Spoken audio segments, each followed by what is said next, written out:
I was alone in my new apartment when I first heard it. A soft, rhythmic tapping that seemed to come from everywhere and nowhere at once. I checked the walls, the ceiling, the pipes. Nothing. That was 3 weeks ago. Now? I haven't slept in days, and I'm starting to think the sound isn't coming from the apartment at all. It's coming from inside my head. The real estate agent had called it a steal, a one-bedroom apartment in the city at half the market price. I should have known better. Nothing comes that cheap without a catch. But I was desperate after my divorce, needing a fresh start away from the suburbs and the memories that haunted me there. The first night was peaceful. I remember thinking how quiet the building was for being in the heart of downtown. No traffic noise, no neighbors arguing, no pipes clanging, just perfect, undisturbed silence. I slept better than I had in months. The second night, around 3:17 a.m., I woke up to the tapping. Tap, tap, tap. Like fingernails on glass, but muffled somehow. I got up, checked the windows, the front door, even opened the fridge, thinking maybe the ice maker was acting up. Nothing. The sound stopped after about 10 minutes, and I chalked it up to the building settling. The third night, it happened again. Same time, 3:17 a.m. This time, I was ready. I'd left my phone recording on the kitchen counter, thinking I could analyze the sound in the morning, maybe figure out where it was coming from. But when I played back the recording, there was nothing. Just the sound of my own breathing as I moved around the apartment, searching for the source. By the end of the first week, the tapping had become a nightly visitor. Always at 3:17 a.m., always lasting exactly 10 minutes. I tried sleeping with earplugs, but somehow the sound cut through them, as if it wasn't entering through my ears at all. I finally broke down and called the building manager. I'm having an issue with some kind of tapping noise in my apartment, unit 517. It happens every night at the same time. Tapping noise? What kind of tapping noise? Like fingernails on glass, or maybe water dripping, but I can't find the source. It seems to come from everywhere at once. How long have you been in the building, sir? Just over a week. Why? No reason. I'll send maintenance up tomorrow to check it out. In the meantime, maybe try some white noise? A fan or something? Her tone was dismissive, but there was something else there. A tension in her voice that made me think she knew more than she was letting on. The maintenance man came the next day, a thin elderly guy with hands that trembled slightly as he checked the pipes and vents. Everything looks good. No loose pipes, no water damage. HVAC system is running normal. But what about the tapping? It happens every night at exactly 3:17 a.m. 3:17, huh? He paused, his eyes darting to the corners of the ceiling, then back to me. Look, I've worked in this building for 30 years. Old buildings make noises. You'll get used to it. But it's so regular. Same time, same duration. That can't be normal. Nothing I can do about it if I can't find a source. Try a white noise machine. He left quickly after that, almost as if he couldn't wait to get out of my apartment. That night, I set up my phone to record again, but this time, I also set up a decibel meter app on my tablet. When the tapping started at 3:17 a.m., I watched in real time as the meter registered the sound, proof that I wasn't imagining things. But when I checked the recording the next morning, just like before, there was nothing.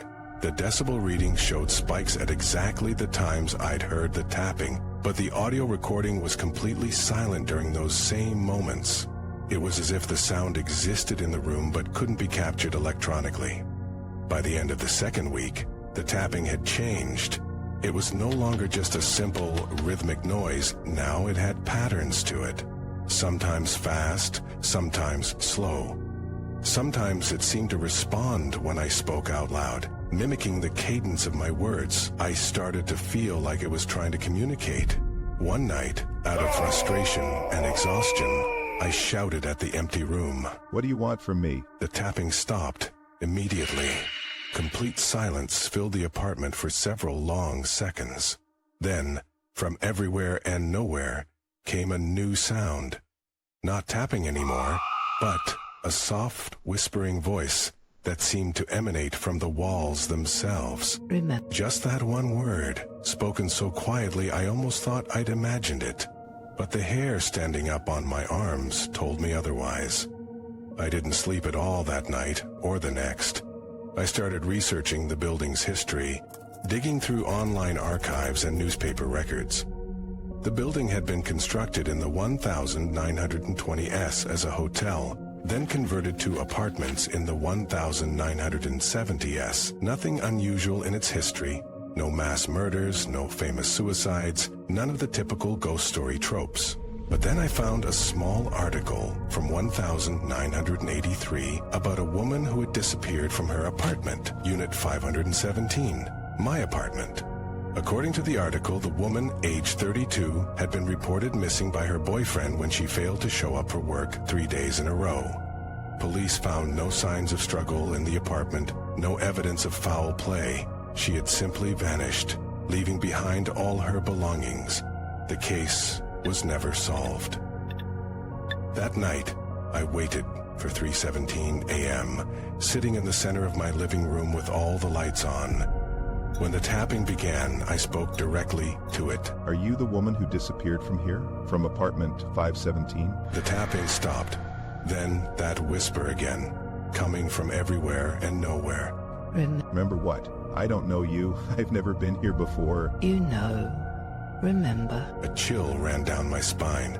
The voice sounded familiar somehow, but I couldn't place it. I decided to try a different approach. What happened to you? How can I help you? Silence.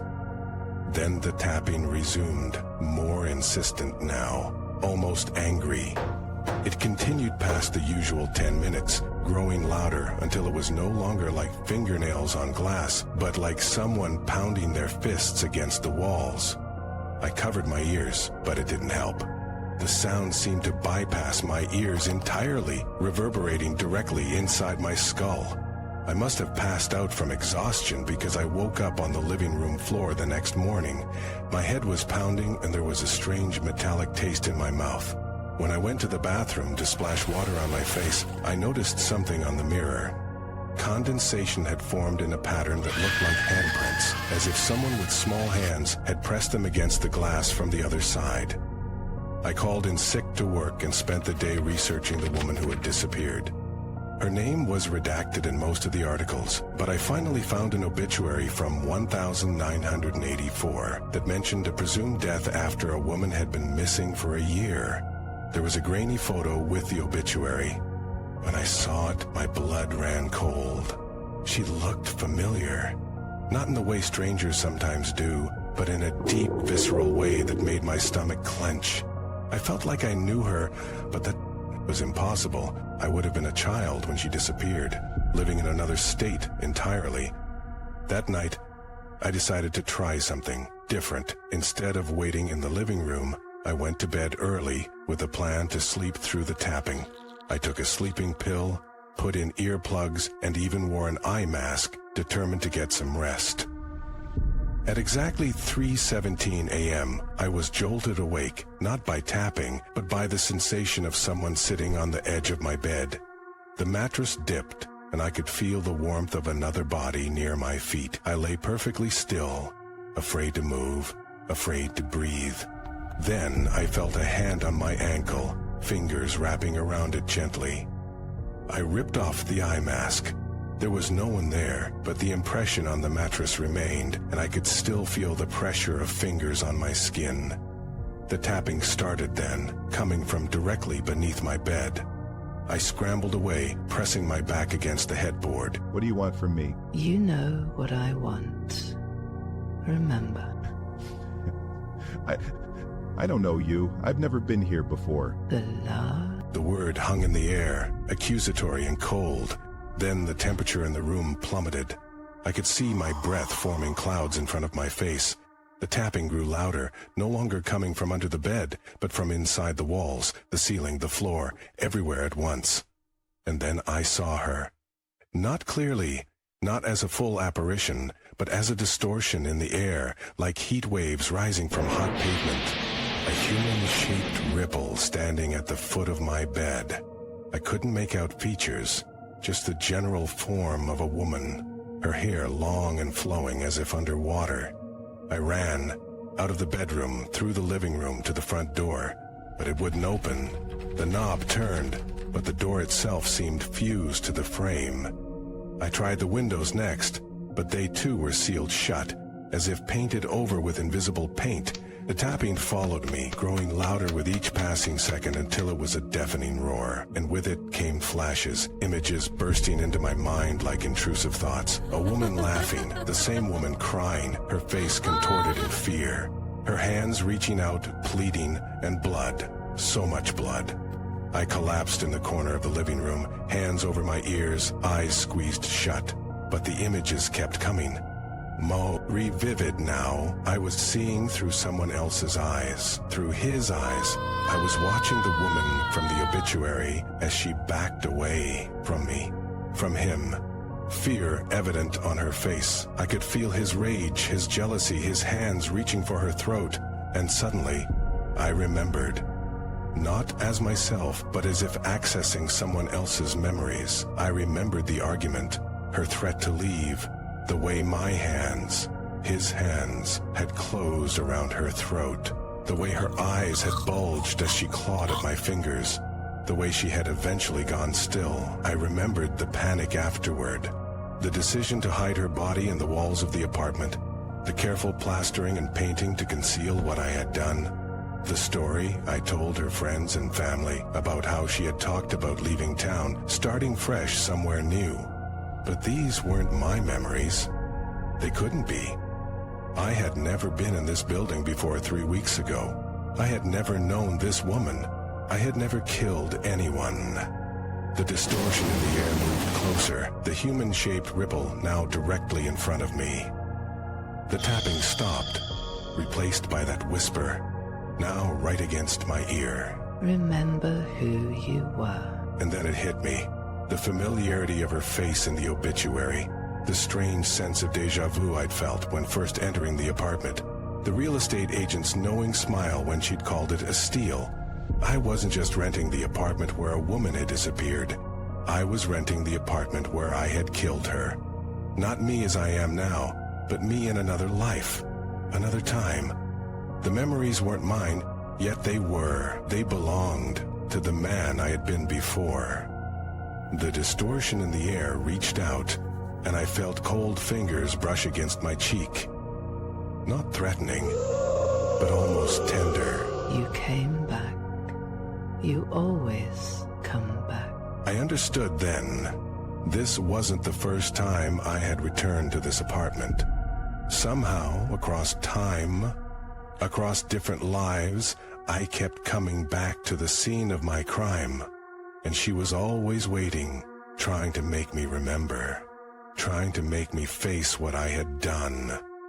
The next morning, I packed my things and left the apartment.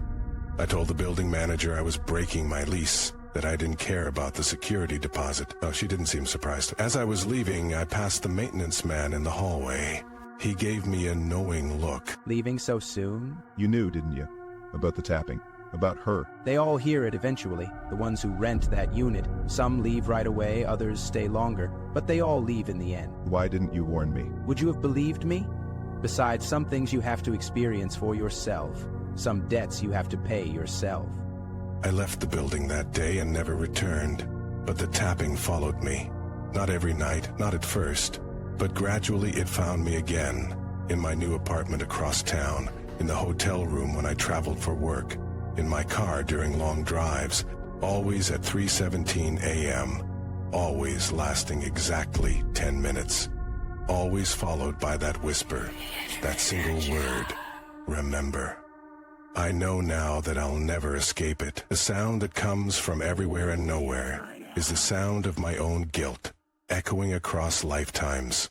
And somewhere, in the walls of apartment 517, she waits for me to return again, as I always do, as I always will. Until I finally remember enough to set us both free.